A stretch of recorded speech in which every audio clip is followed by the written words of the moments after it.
In the heart of New York City, a disturbing paradox unfolded. A chilling condemnation of terror met with the defiant display of symbols associated with terrorist organizations. How did we get here, and what does it say about the state of political discourse in America today? Before we dive deeper into this alarming development, if you want to stay on top of everything happening in U.S. politics, hit that subscribe button right now and leave a like. It really helps this channel grow and allows us to bring you more critical analysis. On Friday, as federal authorities unsealed charges against an alleged operative of the Iran-backed Kataib Hezbollah for plotting attacks on Jewish community centers and a Manhattan synagogue, a protest was simultaneously underway in Washington Square Park. Around 500 demonstrators gathered, many waving Palestinian flags, with calls of Globalize the Intifada and declarations that Israel has no right to exist and will be taken by any means necessary. This was happening just minutes after Mayor Eric Adams, a figure who has championed diversity and safety in his city, issued a clear and strong condemnation. He stated, "Let me be clear, anti-Semitism, violent extremism, and terrorism have no place in our city. This kind of hate is despicable."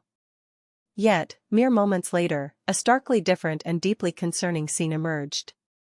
Among the sea of Palestinian flags, a masked demonstrator draped himself in the flag of Hamas's military wing, the Izz ad-Din al-Qassam Brigades, wearing it like a cape. This flag bore the image of a masked, armed fighter and Arabic script. Others in the crowd sported Hamas green headbands, and remarkably, a Hezbollah flag, with its distinctive green insignia, waved above the assembled protesters. These demonstrations, organized by groups like the Muslim American Society and Within Our Lifetime, are not new. They have previously led to viral clashes with Jewish community members at protests near synagogues and community centers. The timing is what truly raises eyebrows. As Mayor Adams was denouncing a specific terror plot, these symbols, directly linked to groups that orchestrate and inspire such violence, were being openly displayed. Nurdin Kiswani, a co-founder of Within Our Lifetime, was front and center, leading chants of Globalize the Intifada. From New York to Gaza. She explicitly stated, "The state of Israel and Zionism must be abolished. I do not and will never recognize Israel's so-called right to exist." Following her lead, Abdullah Akil from the Muslim American Society Youth Center invoked the slogan, "From the river to the sea," a phrase widely understood as a call for the elimination of Israel. Despite claims from some organizers that they only bring Palestinian flags, the Hamas and Hezbollah banners remained prominently visible throughout the march, even appearing directly behind prominent speakers. This protest was part of a larger wave of Nakba Day events, commemorating the displacement of Palestinians in 1948, with over 400 organizations collectively boasting billions in revenue participating in similar demonstrations across the country. The sentiment was clear, a rejection of any two-state solution, with protesters demanding the dismantling of Israel. What is particularly striking is the blend of ideologies present.